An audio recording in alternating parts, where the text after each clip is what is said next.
What's up, everybody? This is Harry Bernard Taylor with my man Danny Parris, and we're gonna talk about a wrestling association that we grew up watching. It ran from 1975 to 1978. It was called the International Wrestling Association, IWA. It's something that I miss, and I know it's something that Danny missed. And they had a great show running for like 3 years. Great wrestling promotion, and man, it was a regional promotion. Well, it wasn't a regional promotion. It was actually the first promotion to go national. So they proceeded. They was before the WWE. So they did not. They was not able to reach that goal. But man, it was fun time watching them try to reach it, and they had some great wrestlers and put on some great shows. Danny, you want to go ahead, and I'm gonna go ahead and give you the floor, Danny. Well, thanks, Harry, and I appreciate you having me on here. I'm a historian of wrestling, but plus I grew Definitely. up watching the IWA. And when we were growing up down here, we used to only have Mid Atlantic on TV, and that was all. Right. Well, WSPA TV7 decided they was going to throw the IWA in here on TV every Saturday at 2 p.m. Mm-hmm. That's the Mid Atlantic show was on Channel 4 out of Greenville at 1 p.m. So you just had to turn the knob so you could sit and watch 2 hours straight of wrestling. Back then, you only got three channels, Right. roughly, maybe four. And if you're lucky, you might pick up something out of Charlotte on a rainy day. But the uh, the IWA, it was run by Pedro Martinez, Okay. Okay. and he had some other people in there with him, financially backed by Eddie Einhorn, who is, I think he's still alive. I don't know. You might want to Google it. Yeah, he passed away in 1976 at age 80. Oh, wow. Yes. Well, he passed away. Are you sure it was 76? Not 1976. I'm wrong. 2016 at I age was going it to was say, it was 20 he from 1933 to 2016, something like that. wow. But yeah. Well, Yeah, he anyway, passed. there's another piece of trivia about him as well. This is Mhm. not the only time Einhorn backed pro wrestling. Yeah. Okay, yeah, He, January 3rd, 1936 to February 24th, 2016. okay. So okay, yeah. So he was a Chicago White Sox owner. Right. And of course, that was a very profitable thing and what have you. Later on, Einhorn was a financial backer. I guess it was 84 through 86, maybe, of the Pro Wrestling USA. You remember Okay. that project run by the Yeah. NWA and Yes. AWA? Yes, I remember that, but I didn't know Ironheart. Yeah, I remember that he had got involved in that. Yes, I Yes, do. I remember that now. I recall that. he got some backing back behind that, too. Mm-hmm. And that was a collaboration of a story of a different time for a different show later to battle Vince McMahon's Right. national campaign. But anyhow, Martinez ran an office, and like I was saying this a moment ago before we went on air about at the time the NWA was split into about like 40 to 50 different regional promotions. Right. Well, Buffalo on down to Cleveland was the little piece of pie that was owned by Pedro Martinez. Okay. He had TV.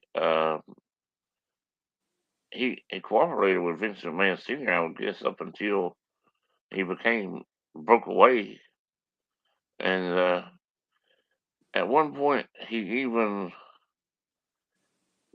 had Bruno Sammartino come in. I think it started off as a babyface match. I don't know how it happened. Whatever.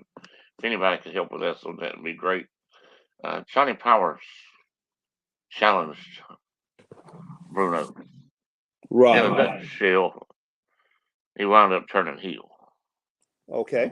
He did not wind up winning the WWF world title either. And Pedro's biggest gripe at the time was I think he might have had some difficulty with the NWA on dates with champions, and but I don't know if that's fact or not. So that's I'm not sure. But he also he didn't like the idea that if you were a member that you had to pay dues Right. and money into the promotion and what have you. So somewhere in between the mid '60s and the late '60s, probably around '69 or so, which I wasn't born then, but I read upon it.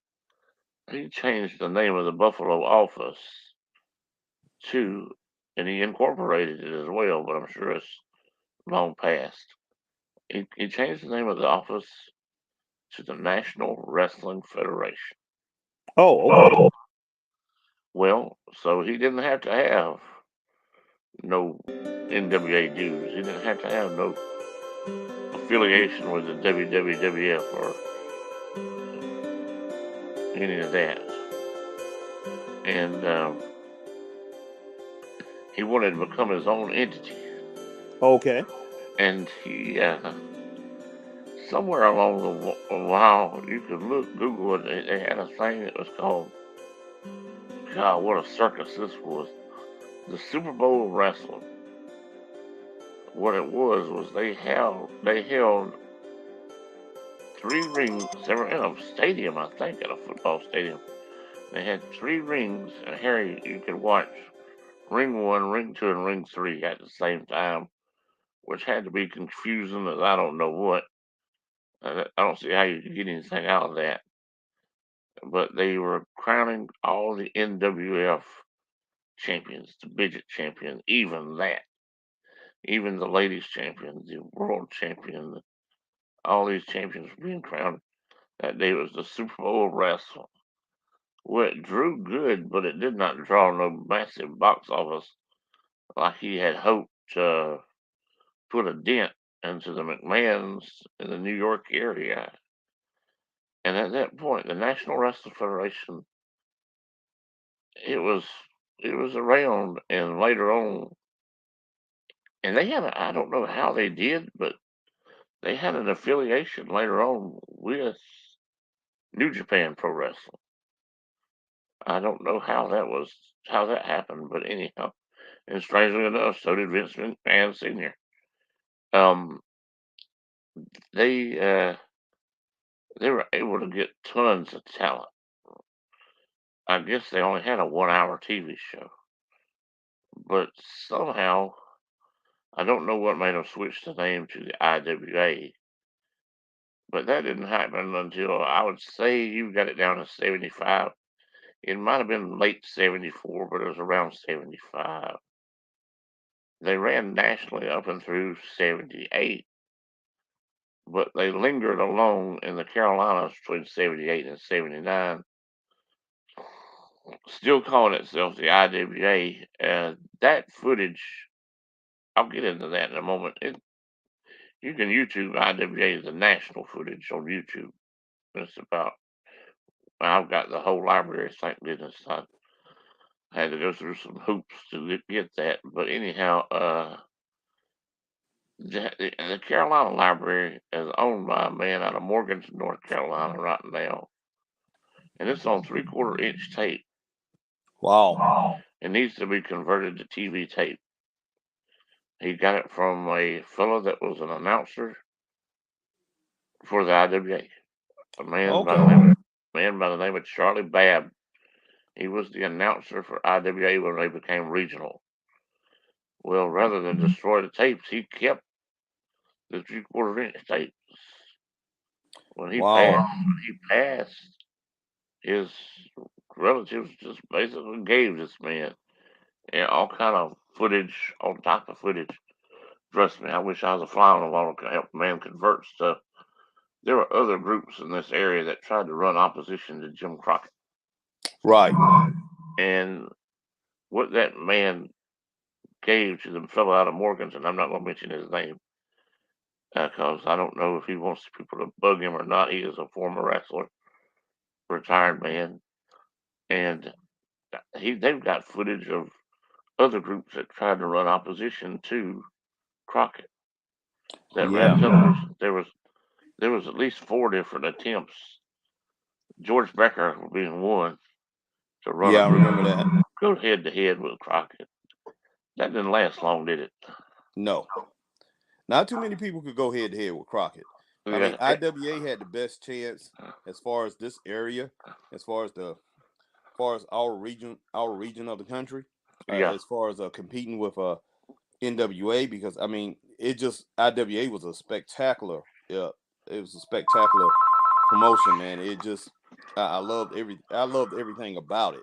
I mean, I just I couldn't believe it. I couldn't believe the amount of talent that they had, and the type of matches that they put on TV back then. You just didn't see them. You just didn't see them. You had to go to the arenas to see matches that quality. And as far as the wrestlers go, they brought a different style that we was used to seeing in the NWA, that we was used to seeing in the Mid Atlantic Championship Wrestling area.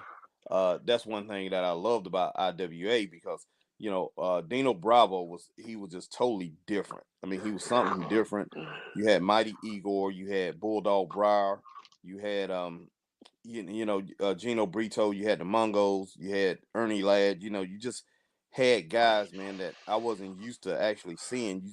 Yeah, I mean, it was similar. It was similar to some, at certain aspects, but IWA brought so many new things to wrestling. I mean, and pretty much they was the first ones. I think they was using replay.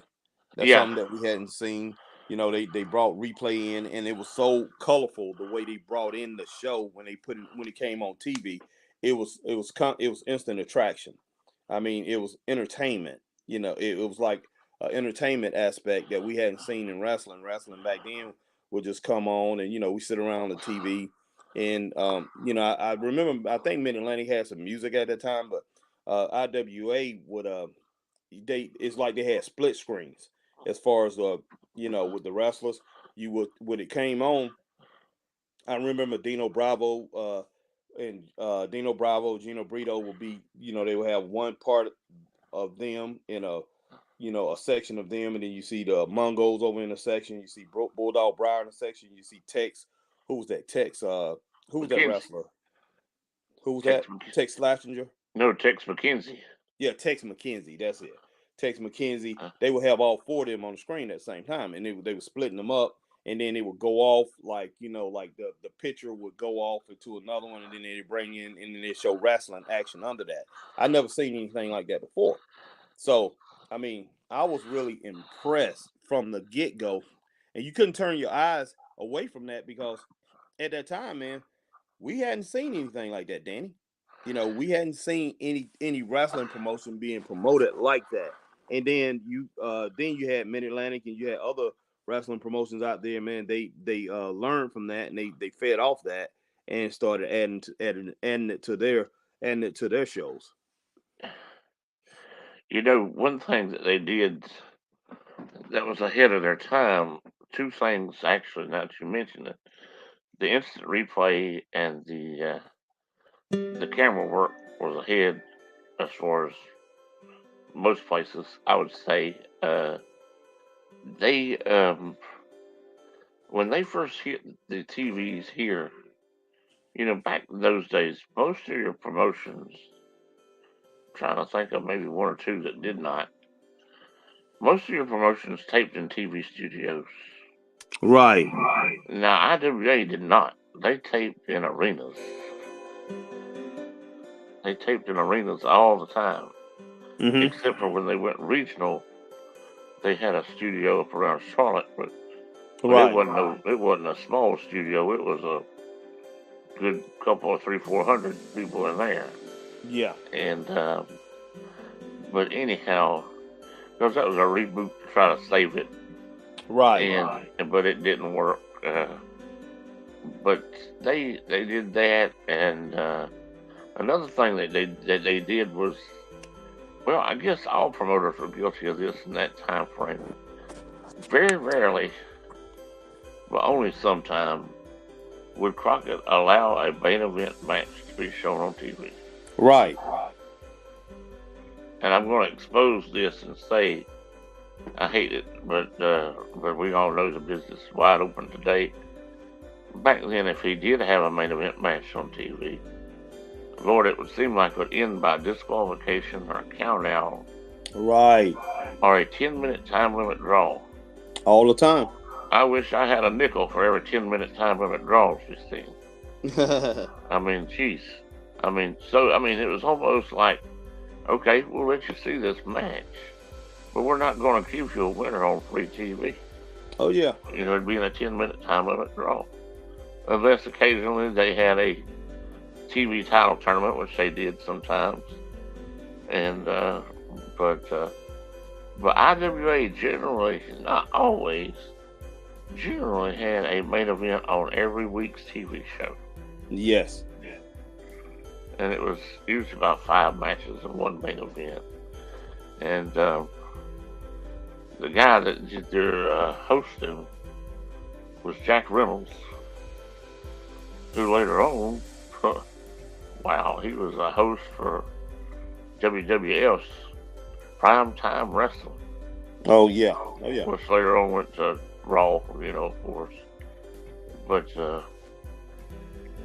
Reynolds was, I think he did some work for Pro Wrestling USA as well.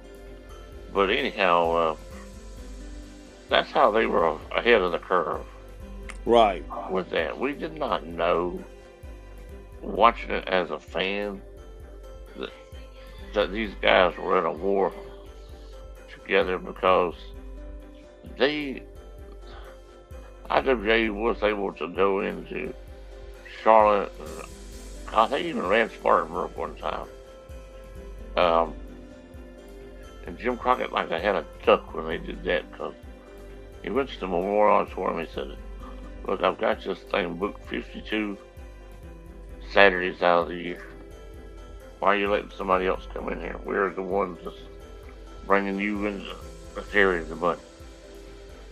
Well, he had to sit down and talk with the people with the auditorium, and after one show, and only one show, the IWA was not to return to Spartanburg. Right. Now, they did, however, Harry, you may be familiar because you grew up in Greenville.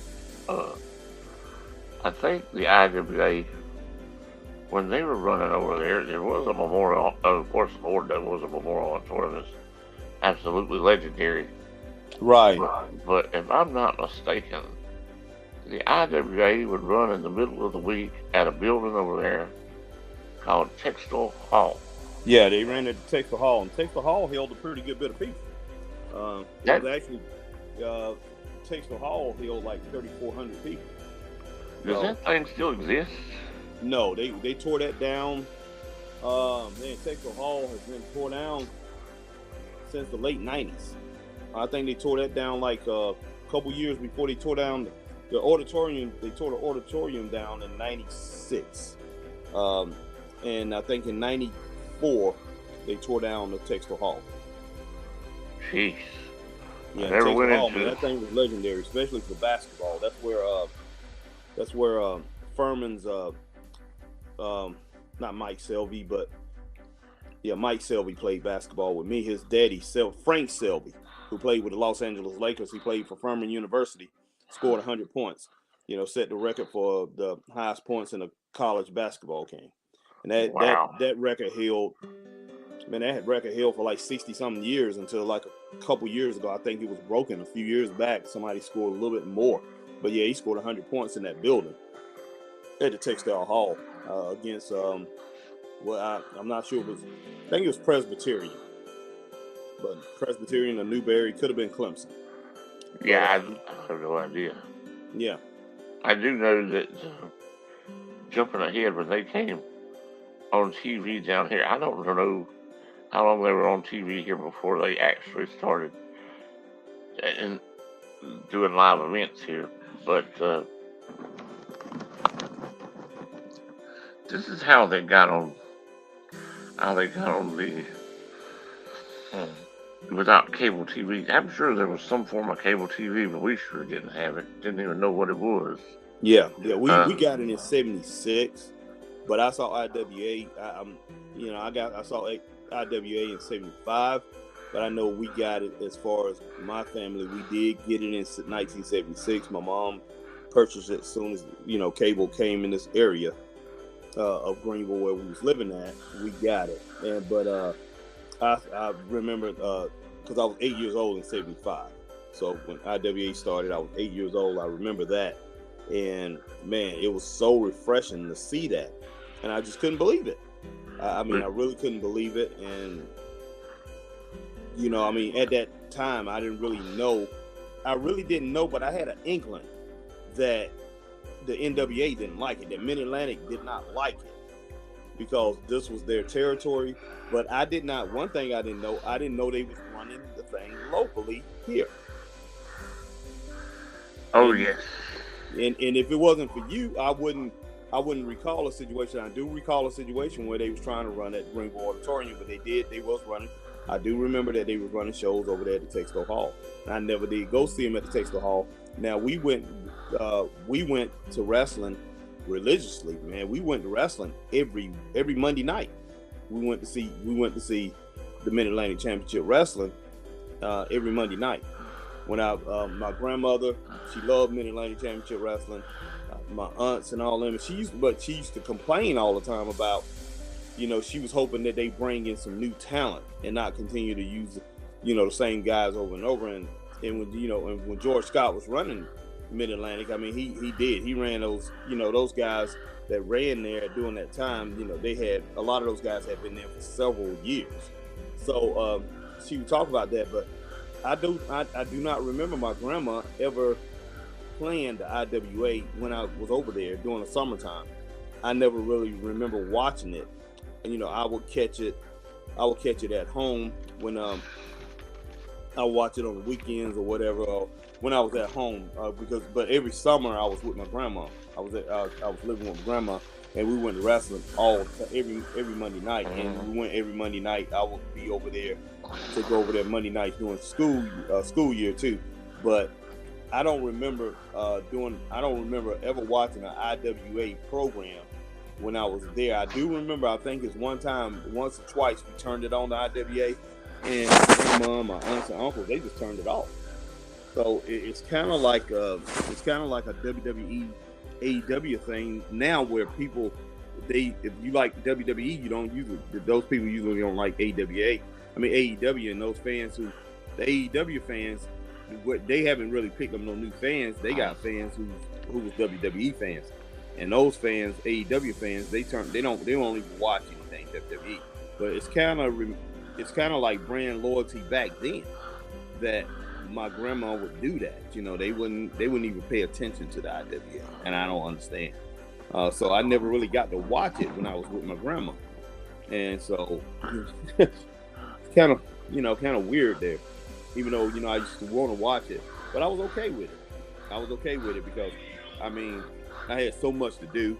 Back then, you know how us kids, we used to go out and play all the time, and we would have Army men, we would have cowboys and Indians, and plus my aunts and uncles all used to get the wrestling books. Yeah, and so I had so much to do, so it really didn't bother me, even though I did used to see it come on, and I would want to watch it, but they would not want to watch it. I don't know why, but they would. Don't know. I know they were syndicated. That's how they got TV. Right. It was like I was about to say about cable. I don't think there was I guess on the early days of the cable that you got, probably the only big channel that you got was TBS and WWOR out of New York. Yeah. Well, so the biggest channels on there was TBS, WTBS, and what was that? There's a station. The Super Station. I don't think it was called that at that time, but it was another station out of Chicago. Oh, WGN. Yeah.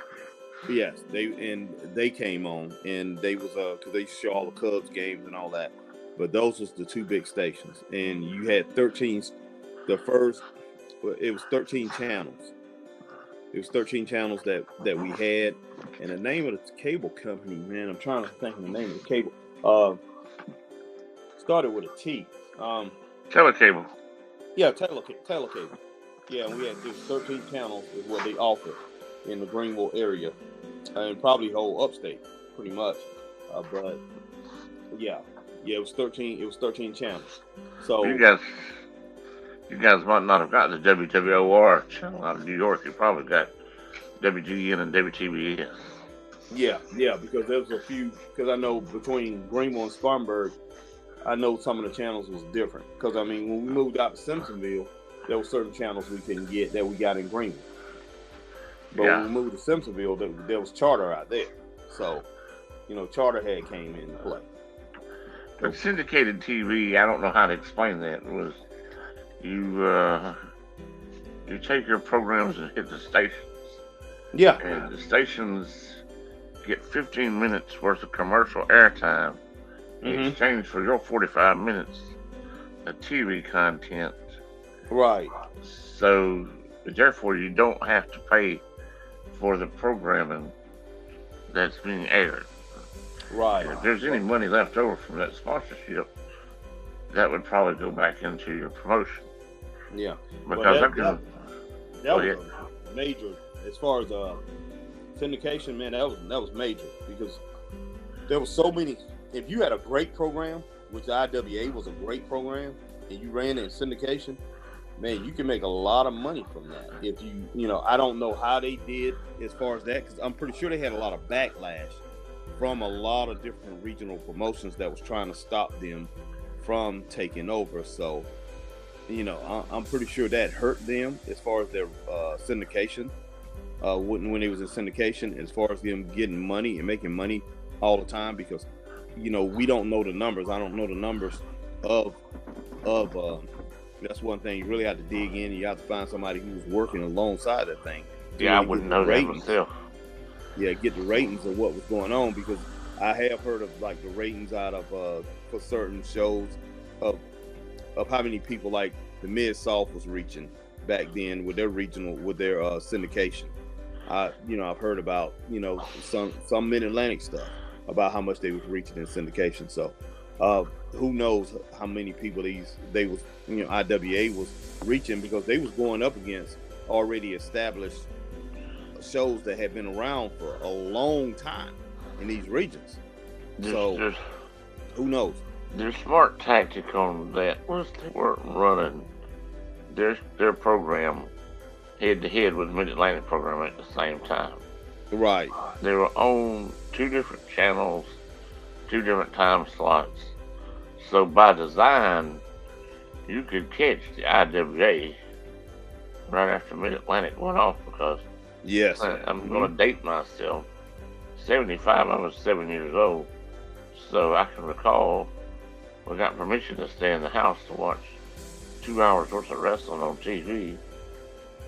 And at 3 o'clock, if the weather was permitted, we went straight to the yard to play baseball or whatever we were doing, or what have you. But for us to sit there, and people are talking about syndicated TV. We'll give you an example of non-wrestling programs. How diverse can you get than this, what I'm about to bring up? That means everybody could see it, and they were on different channels all over America. At that time, probably the two biggest syndicated television shows in America at that time were Soul Train. Yeah. Which also aired on WSBA here.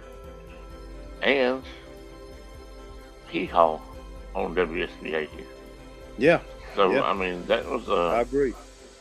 Prime case of what was syndicated, and it was not a part of that was a CBS affiliate. So some of the CBS affiliates had to say so, or hey, this is our shows that's going to be on this season and this and that. But that local, that was to make, without syndication, those shows wouldn't have been nowhere near as big as they are today.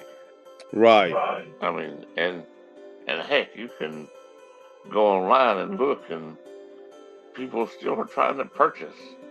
The best of Soul Train or the best of Hee Haw, Right. so something like that. And you can get it, but I was just going to say that he was smart enough not to go head to head in the same time slots. What Right. what he had problems with was a battle for the arenas. He really and Yeah. truthfully wanted the Memorial Auditorium in Greenville, but he wound up in Yeah. Texas Hall. But that's cause all he could get. Uh, Right. in in Charlotte, I don't know what building he was in, but I think he had to wind up in the Integrated Cold Center, Right. which was much smaller than the. Well, now they did have some other coliseums, of course, that were bigger, but they certainly weren't. The coliseum that Crockett was using was not going to say, "Okay, we'll let you both be here." In fact, that kind of became a point in him leaving here because him trying to get decent venues. Jim Crockett, I think, blocked him on a lot of that. Yes, he did. Yes, he did. So you wound up being relegated to where, okay, I can't get the Charlotte Coliseum. I'm going to get the second or third best arena I can next to that. Right. And so, and if I'm sure if he had his say so, which he didn't, he'd have fixed it where he couldn't book in a single arena down here once. Right. But that is obviously, you can't do that because, well, he was able to block them with Greenville and Spartanburg because Greenville was 52 Mondays out of a year, Spartanburg was Right. 52 Saturdays out of a year. So, if the auditoriums had tried to balk at Jim Crockett, he likely would have said, "Okay, well, I'll find another building in this area with the same deal or something." But they weren't going to do that because that was an established weekly event that was guaranteed money. Right. I mean, I don't know what the smallest you ever saw Greenville draw for Monday Night Wrestling, but I would say the smallest I ever saw Crockett run down here, as far as attendance house show wise, he might have ran a show or two where sometimes it was real cold at night and he got 1,600 out of 2,000. Building at the time was 2,400. Well, you talking about over in Spartanburg? Yeah, now it seats 2,000. But heck, I mean, so that was still considered right decent, crowd. Yeah. But Yeah. I would say, Yeah, the auditorium is probably, let's see, the majority of times that he was running at the auditorium, he was filling it up. It was like 6,500 people. Yeah, that was 6,500. But there were times where he would have a crowd of 5,000. So I mean, he did have some crowds where he would have 5,000, probably around 4,800. But he always drew big in Greenville. So I mean, I think in 1982, Jim Cornette still has the records. They said he drew the most money. That the company made like 20 million. They grossed that year. They grossed 20 million that year in 1982. It was the highest grossing promotion in America that year. And the most money he made was in Greenville, South Carolina, that year. And I mean, don't doubt that at all. Yeah, and he made more money there than he made in Charlotte and Greenville. But yeah, he said that was the most money he made in Greenville, South Carolina. They sold out the auditorium every time they went there, and all the merchandise that they used to sell and all that. But Jim Cornette has the records. But he said in 1982, they made the most money in Greenville than they ever made. So I was real impressed with that. I was like, wow. I just don't know this until later. I wasn't familiar with keeping up with it. But the IWA, well, from where you and I live, it's not very far. It's a town called Kings Mountain, North Carolina. Right. They taped in Kings Mountain, North Carolina frequently because this building was not a TV studio. It was a community center. Right. And the community center, I can tell you, held, I don't think it exists today, 1,500 people. Okay.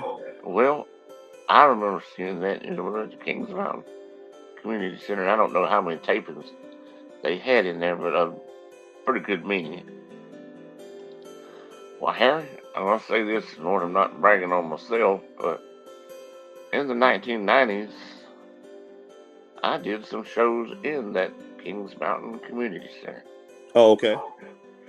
There was a group that ran up there, and heck, I don't know who bought the property or whatever, but if you ever go through Kings Mountain and you're right there in town, there's a Hardee's. Go straight past Hardee's and look on your left, and that's the site. That building may be used for something else now. Okay. That was the site of the community center. I mean, I got into business in 1990. That might have been 90 to 93. I did some shows up there in the community center, but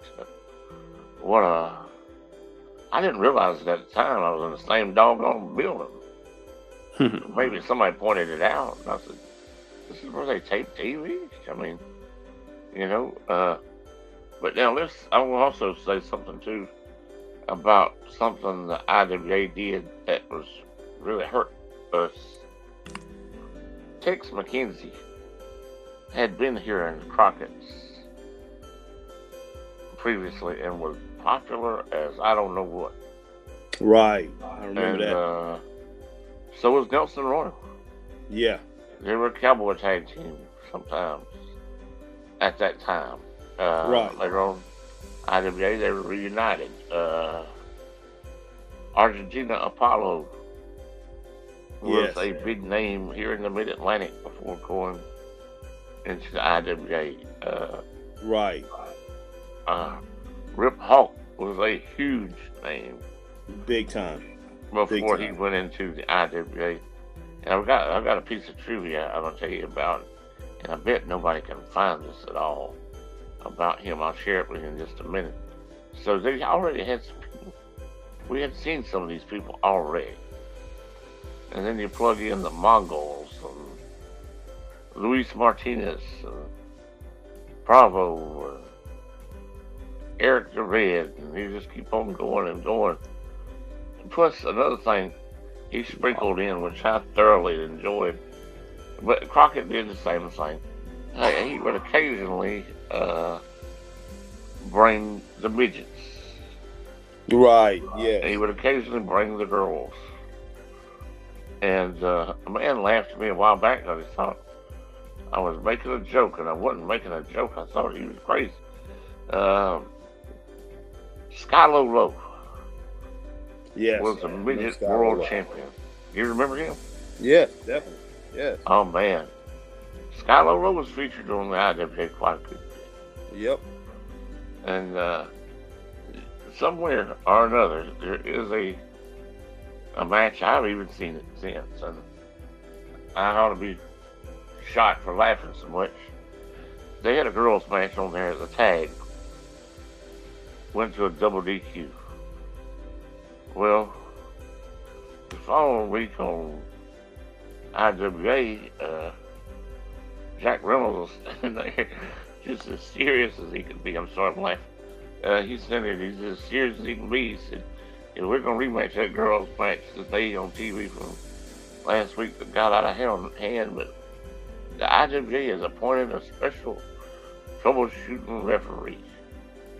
Well, I didn't know who it would be. I mean, I probably thought it was going to be somebody like George Becker, who also wrestled for IWA at one time.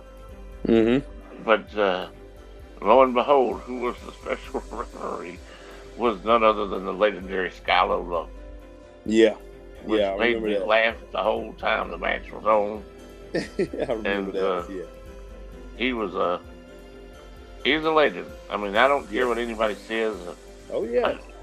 I don't know if you can call them little people or dwarves. I'm not discriminating them. I just don't know what the word is for them properly. But I'm going to tell you something.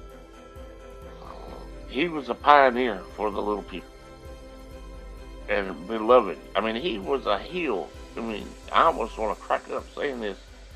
He was a heel, but he was very beloved. Yeah, he I was. mean, Yes, he they was. hated him as a heel, but I can recall when I heard that Skylar Rowe died, and oh man, it was it was rough because, well, I'll just put it to you this way: people that influenced me on deaths like that were Skylar Rowe, Right. Red Fox, Yep. Elvis Presley. Right. I mean, John F. Kennedy, if I'd have been alive back then, but I Mm-hmm. wasn't. But I mean, now you're telling us that Skylar Rowe died when he died. Oh man, that I just don't think we were ready for it. Oh yeah. Yeah. I mean, he had to die somewhere in the mid '80s, Yeah, he did. He did. and 80. I can't remember. I'm not gonna go ahead and come off the top of my head because I'll probably get it wrong. But yes, he did. I was between shocked. '83 and '84. Yeah, that's why I was about to say 84, but I'm not Yeah, sure. but I mean, he was. I mean, you're talking about an entertainer. Yes, he was great. He was an entertainer, and Yeah. but so anyhow, that's how they got their foothold. Oh yes, I forgot. Thunderbolt Patterson Oh yeah. Oh yeah. was huge in the IWA in Now, Mid-Atlantic. as far as yeah, that's true. Yeah, it sure was. Now, yeah, Thunderbolt was really big, especially in as far as the communities over there where I grew up at. And yeah, my grandmother, I think they did start watching the IWA for a little while during that time. No, it's when he was in Mid-Atlantic. It's when they started watching him. But I know he was in IWA first. And then he went over to Mid-Atlantic, right? I couldn't tell you how that went exactly, but I know, God, because he was with Einhorn. He was with Pedro Martinez back in the '60s. Yeah. When it was NWA, and later, and he was involved when it was the NWF. So, I mean, Thunderbolt was alive and well today in Atlanta. Okay. He is a That's preacher. good. He's a reverend. Yeah. Now that's a man I'd give $100 to see. I'll be honest with you. Oh yeah. Yeah. But you're talking about popular. He was box office personified. No doubt about that. The And man knew how to talk. He knew how to. I mean, as far as know how to talk, as far as getting people excited, and as far as getting a group of wrestlers together, he could. He was the show. He was the guy that you focused on when there was a group out there talking. He was he was the show stealer. he had a popular tag team, and I don't know how it broke up. Without books, I don't remember. With Ernie Ladd, Yeah. and they broke up. Wound up. Ernie Ladd wound up.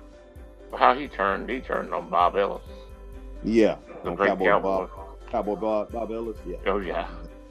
But when Ernie Ladd turned heel, and you got Thunderbolt feuding with Ernie Ladd, Yep.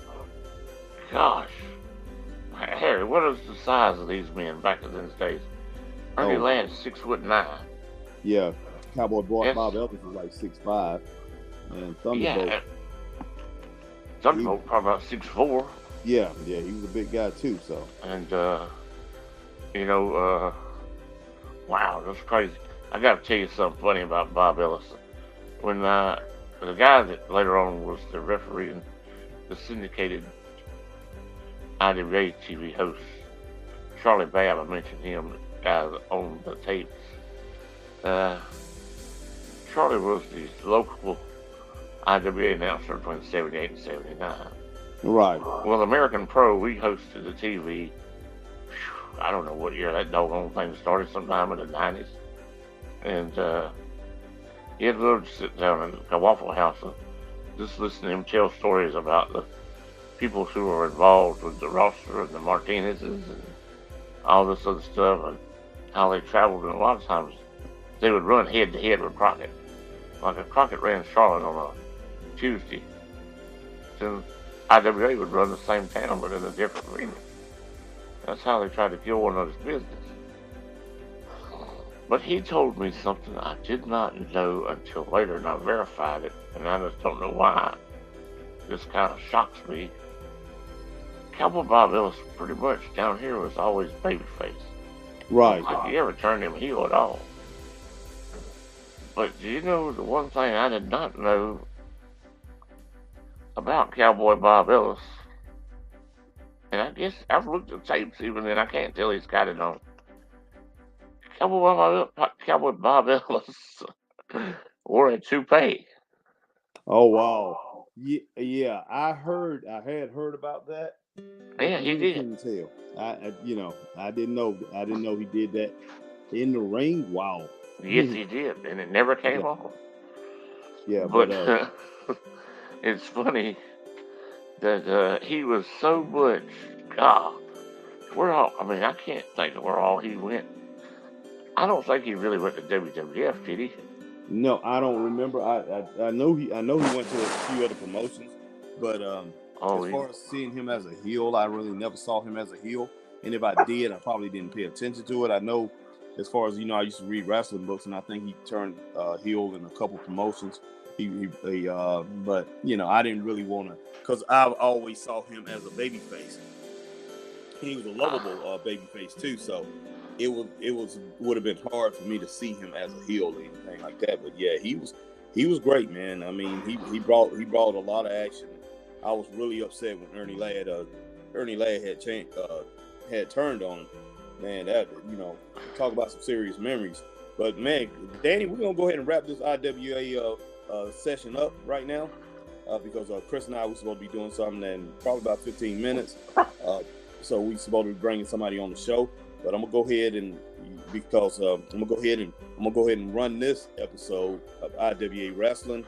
And Danny, if you got more that you want to talk about with IWA Wrestling, we can go ahead and come back with a part 2 or continuation on IWA, because I'm pretty sure you got a lot more to talk about on it, and I do too, man. It's just you talking about it has brought up a whole bunch of memories of the promotion that's just popping up inside my head, and I'm just coming off the dome now.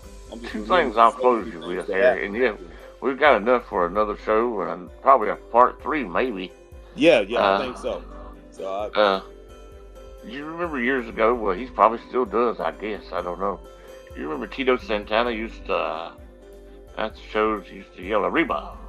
Yes. That was Luis Martinez way back in the day. Oh yeah. I remember that. I knew Tito had got that from somebody. Yeah, I've seen this before. I remember that. That was Luis. Yeah. But and what a popular guy he was. But the other thing I was going to say in closing is, in the days of Nitro, when we had these explosion of Lucha come over here, of course, I'd seen it before on trading tapes. Yeah. But to be honest with you, most of the time, that was unexposed. People didn't know. In Mexico, back then and even today, was tremendous. I mean, do you realize Lucha competed in Mexico? Oh, wow. I'm sure he had to ground some people, but they couldn't do all the flying. But Mil Mascaras, yes, when he was the world champion the whole time, that thing ran.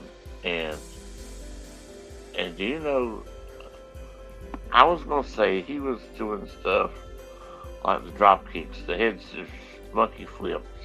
Yes. The flying body press, the sunset flips. Might even did a plancha or two back then, but you had some flyers later on like a steamboat. Right. And drop kicks were probably around since sometime in the 40s. I don't know whoever invented that. I tell you what, for your viewers out there, check out and see whoever invented that. There was a period of time there was not a drop kick around. Right. I would have to say that went to Antonio Rocca. Probably so. But anyhow, Mascaras was our first guy who came over here who was a luchador. And he still wrestles today. He's in his 70s. But not only did he capture the whole country by his colorful appearances and just his style and everything. I'm going to sound corny by saying this, and this is going to sound really bad. We hit 53 years old. Mil Mascaras competing in the ring, coming out wearing the cape with the mask and the crowd roaring, was the closest thing I'd ever seen. And as a child, in my mind, just something like Batman coming out wrestling in the ring. You know, you can almost make that comparison, sort of, because the crowd roars, they both wear masks, they both wear a cape, they're campaigning for nothing but truth and justice and what have you. And, you know, honestly, we saw Mascaras do some stuff over here that we never ever saw it anywhere else. I mean, Yeah. like a sunset flip off the second rope, you know. Yeah. Who was doing that back then? No, they wasn't. Yeah. Well, Mil, I know you call him Mascaras, but I always call him Mascaras. But yeah, Mil Mascaras, he retired actually in 2019. He's 79 years old. But I think he still put on promotional, it says promotional events and things like that. So he does get in the ring occasionally. But man, he still looked good. He still looked good up until he pretty much retired, man. I mean, you know, the man was in, you know, he was a picture of a body perfection as far as you know, being in shape, you know, having a muscular physique, you know, never really overweight anything. He really kept himself in shape. If he's still around, he's very sparingly. Yes, but he definitely, man, could put it together back then. And to me, I mean, there'll never be another Mil Mascaras, even though a lot of these luchadors have taken it to another level. But as far as being as successful as he has, you know, I know a lot of people will say Rey Mysterio is, but not really. It's not many people I saw beat Mascaras. Just put it that way. Mascaras also is the uncle of Alberto Del Rio. Yes. A lot of people may not know, you know, and you can Google what Mil looks like without his mask. Right. You know, Harry, I'm going to say this is foolish. It was up until 2 years ago that I had ever seen a photo of him sitting somewhere unmasked. Well, you know, I just now, when I was looking him up, and it says Mil Mascaras unmasked. I've never seen him unmasked before.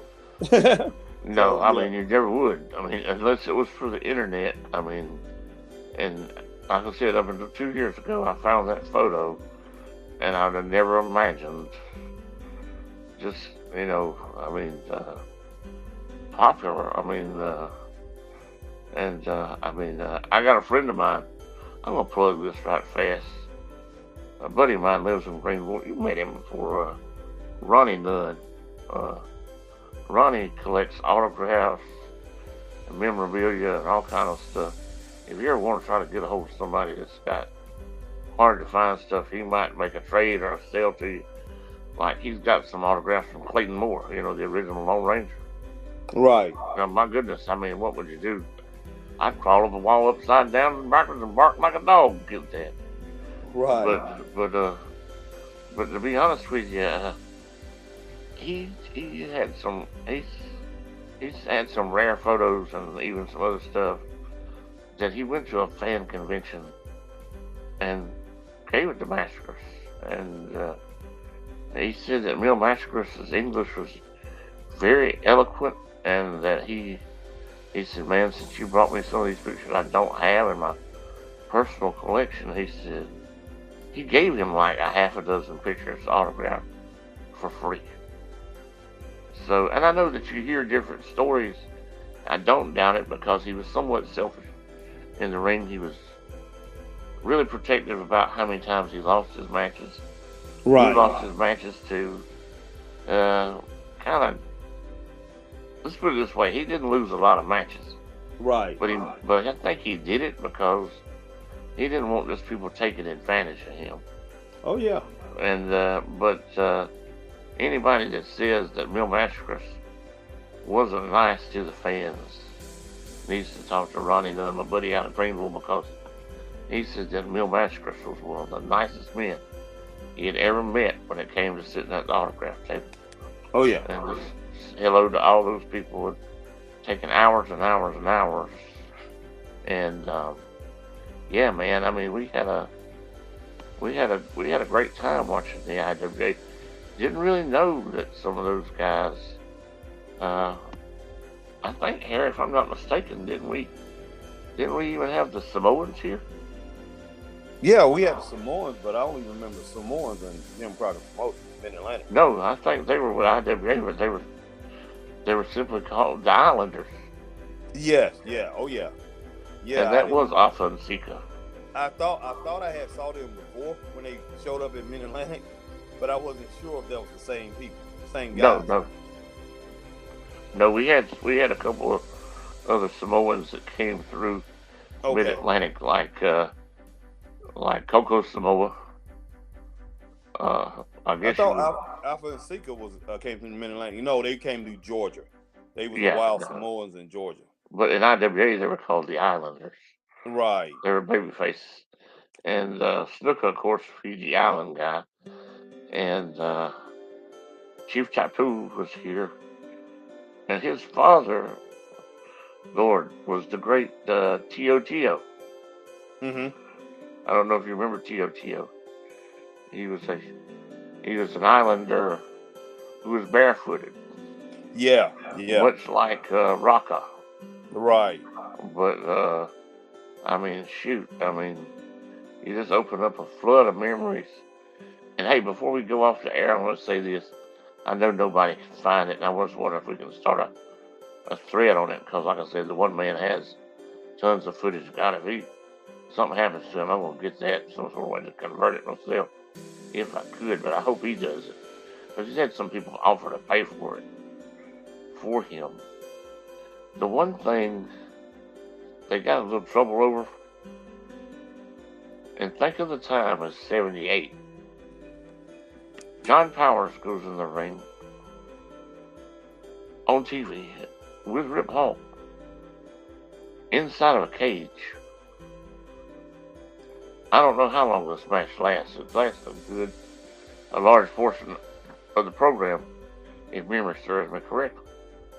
However, what they got in trouble over was the amount of blood. You know, back then. Yeah, I remember that. Back then, if Crockett had a match, one match comes to mind immediately is one time Bobby Duncombe Sr. and Blackjack Mulligan had a match on TV where there was a lot of blood, and Jim Crockett come running out like a rooster and told the people, said that we got to cut to a commercial. We can't have this amount of blood on television. Right. And I mean, they just cut straight to a commercial, stopped it because both men were bleeding. But on this match here with Powers and Rip Hulk, they didn't stop it. They didn't blur a picture. They didn't edit. They didn't nothing.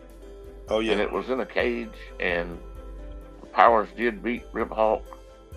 But in a way, I think, gosh, I hate to say it, in a way, I think that was the IWA's way of giving flipping the bird to NWA. Oh yeah, all right. Well, we're gonna have running out of time. We're gonna have to go off then. We're gonna have to go off. It's almost an hour, and I'm gonna have to cut it off. Okay. Well, thank you, Harry. Oh, okay. We'll talk a little bit later. But if you're on Facebook, hit that like, share, join. If you're on YouTube, like, share, subscribe. Hit that notification bell.